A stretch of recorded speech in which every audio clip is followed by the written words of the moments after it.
un frente de la izquierda que ha decidido mayoritariamente unirse para afrontar estas PASO, tratando de tener un lugar para jugar la final del mes de octubre. Así es un hecho que tiene una trascendencia, porque desde la vuelta de la democracia, que no había una unidad tan importante de la izquierda, está casi toda la izquierda argentina junta en este Frente de Izquierda y de los Trabajadores Unidad. Estamos presentando lista en 23 distritos y bueno, fortaleciendo este espacio que se ha consolidado como un actor político en la sociedad argentina. Ya hace varios años que tenemos diputados, que tenemos más de 40 bancas en todo el país, diputados provinciales, senadores provinciales, concejales y diputados nacionales. Para seguir fortaleciendo ese espacio, el Frente de Izquierda y los Trabajadores se ha ampliado al MST. Bueno, y estamos junto con los compañeros del MST presentando lista para diputado nacional por la provincia de Entre Ríos, en la fórmula que lleva como presidente a Nicolás del Caño y a vicepresidenta a nuestra compañera del Partido Obrero, Romina del Pla. Vos estás viviendo en Concepción del Uruguay, sos oriundo. Soy oriundo de Concepción del Uruguay, trabajo en escuelas de Concepción del Uruguay. Y bueno, y es un rasgo distintivo de las listas del Frente de Izquierda, que es su composición. Somos todos gente de trabajo, porque de alguna manera el planteo estratégico del Frente de Izquierda es que gobernemos este país los que nunca hemos gobernado, que somos los trabajadores. La enorme mayoría de la población de nuestro país es la clase trabajadora argentina, entre un 70 y un 80%, y es la clase social castigada por todos los gobiernos. Acá nos han gobernado radicales, peronistas, Menem, Kirchner, De la Rúa, Macri, y los trabajadores siempre somos castigados.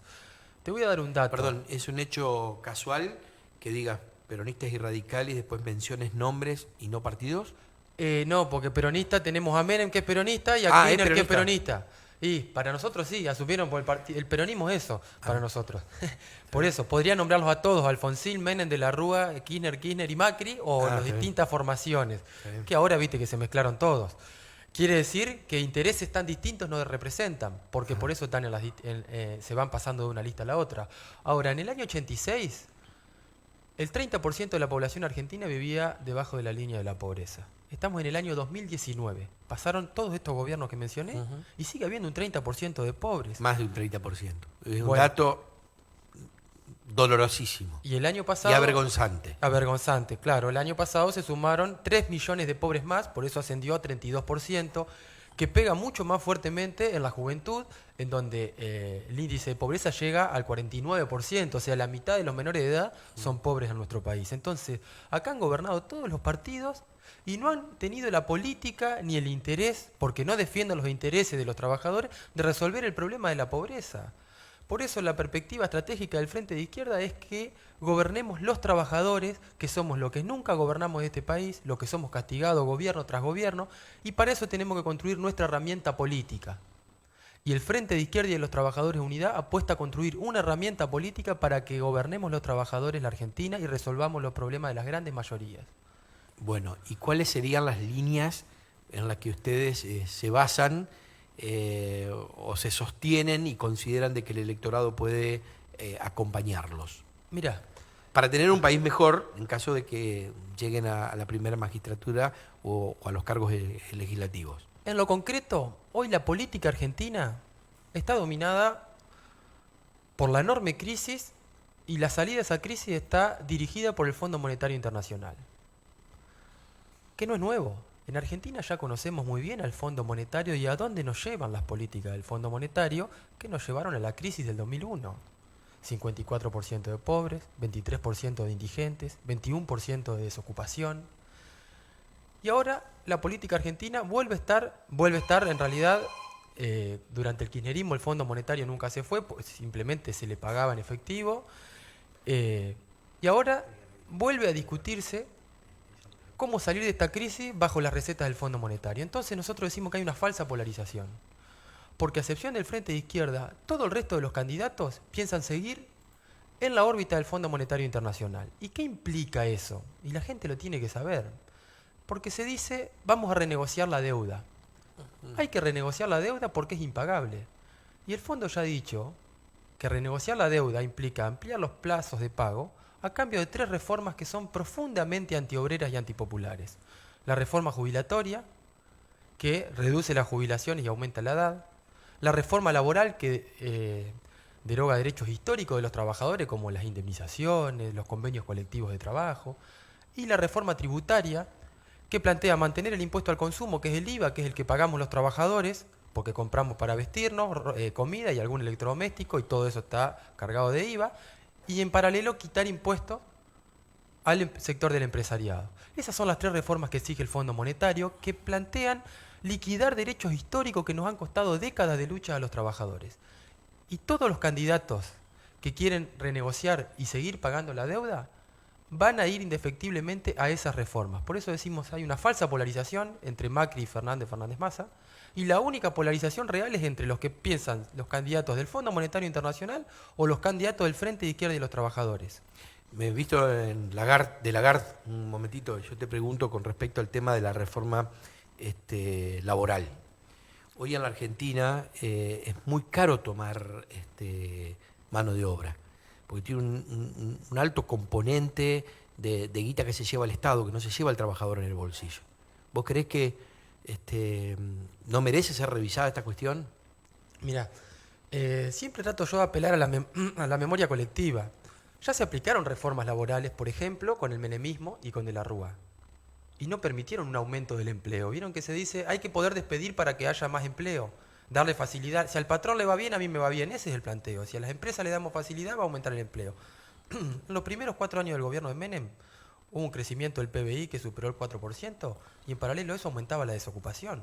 La reforma laboral no trajo más empleo, trajo menos empleo, era más fácil despedir, despedían más trabajadores, y con la flexibilidad laboral aumentaba la explotación de los trabajadores que quedaban empleados. Y eso es lo mismo que se quiere hacer ahora. Entonces es mentira que con la reforma laboral va a aumentar el empleo. Por la experiencia que tenemos, con la reforma laboral va a aumentar el desempleo. Y más ahora que se firma un acuerdo con la Unión Europea. Ahora, puntualmente lo que vos decís. Respecto a las cargas patronales, tienen que ver con el aporte jubilatorio, el aporte a la obra social y la RT. ¿Y qué pretendemos si no pagamos esas cargas patronales? ¿Que los trabajadores no se jubilen? ¿Que no tengan obra social? ¿Que no tengan seguro de vida? ¿Que no tengan RT? Entonces hay que ser muy cuidadoso, y la audiencia tiene que saber que cuando los sectores patronales hablan de que tienen una gran carga impositiva, lo que se lleva al Estado en realidad es el aporte al ANSES, que es el salario diferido que va a cobrar el trabajador cuando se jubile, no es plata. Y fíjate vos lo que pasa, que parte de ese aporte patronal que va al ANSES se está usando para pagar deuda. Por eso nosotros discutimos muy fuertemente con los sectores del kirchnerismo cuando dicen nos desendeudamos. Se desendeudaron pagándole al fondo, pero endeudando al ANSES. Por eso las jubilaciones son de miseria. Ese esquema lo ha mantenido el macrismo, y hoy un 40% de los jubilados que cobran la mínima tienen un haber que está por debajo de la línea de indigencia. La línea de indigencia hoy está en 12.086 pesos y la jubilación mínima está en 11.528 pesos. Entonces, ¿qué defiende el Frente de Izquierda? Volver al 82% móvil.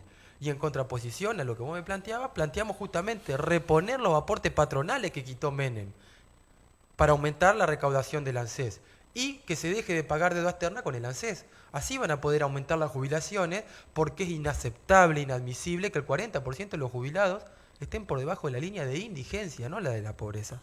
La de indigencia quiere decir que ni siquiera tienen lo mínimo para sobrevivir.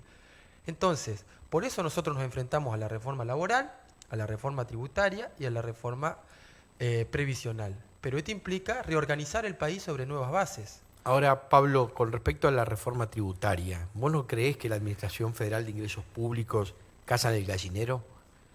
Porque los que pagamos impuestos creemos de que lo que debería hacerse es un esfuerzo por ampliar la base tributaria y no que nos cobren siempre los mismos.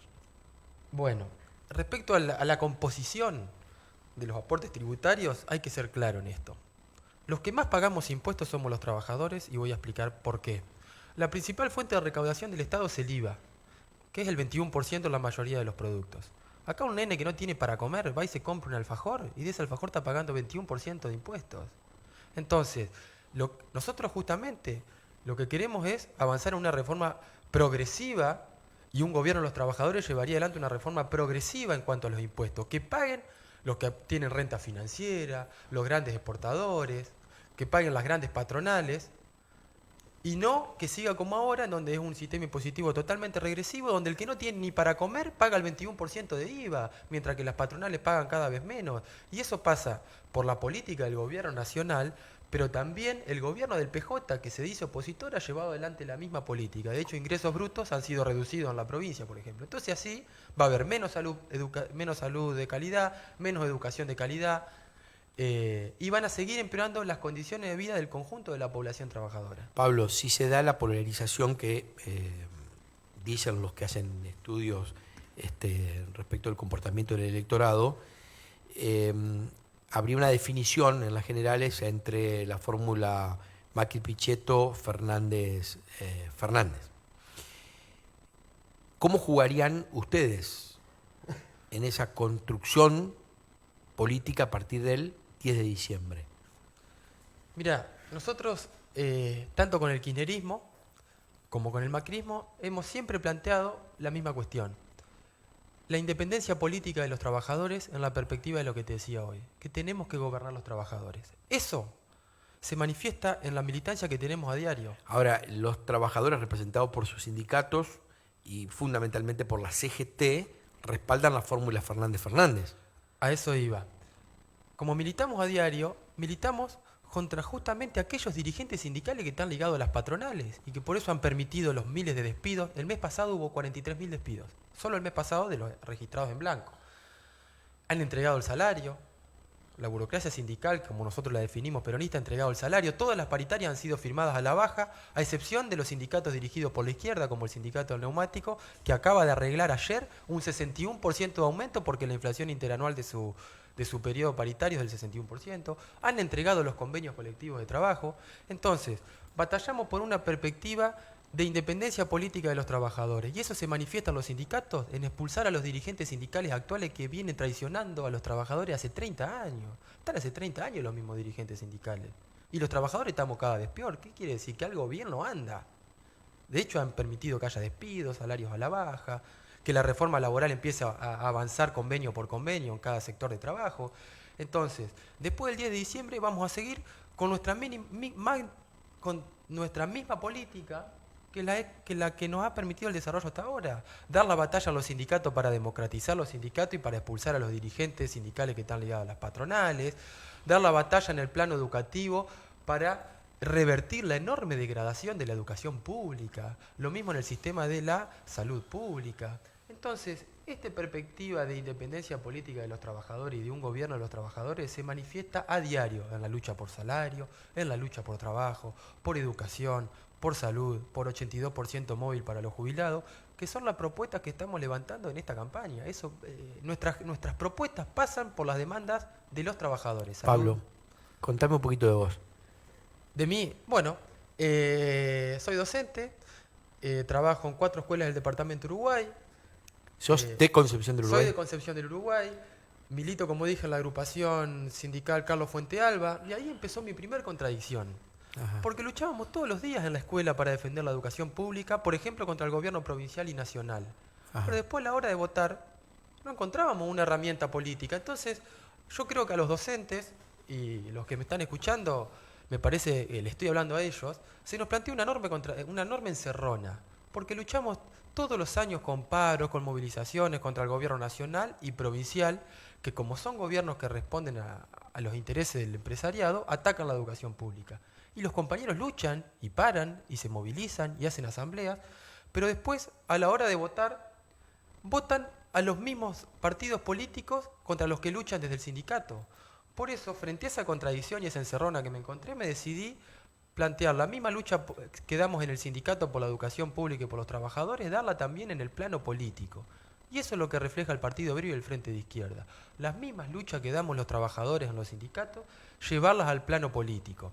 Porque si no estamos en una encerrona. Luchamos contra el gobierno por educación, pero después lo votamos. Y así vamos a tener que luchar toda la vida para que la inflación no nos coma el salario.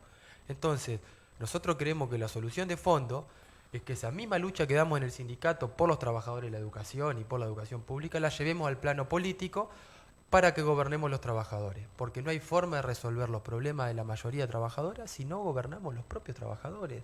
Y ya lo hemos visto en este país, que nos han gobernado distintos partidos, todos financiados por las patronales, y todos nos han jodido, todos nos han atacado. Entonces es hora de dar vuelta a la historia. Y en ese sentido, la batalla electoral pasa por entablar ese diálogo con los trabajadores.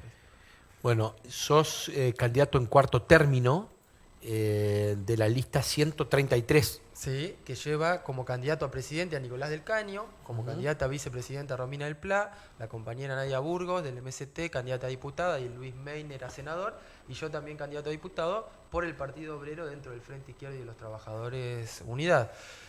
Y por ahí, para hacer un cierre, ¿Sí? plantear claramente esta cuestión. Hay una falsa polarización.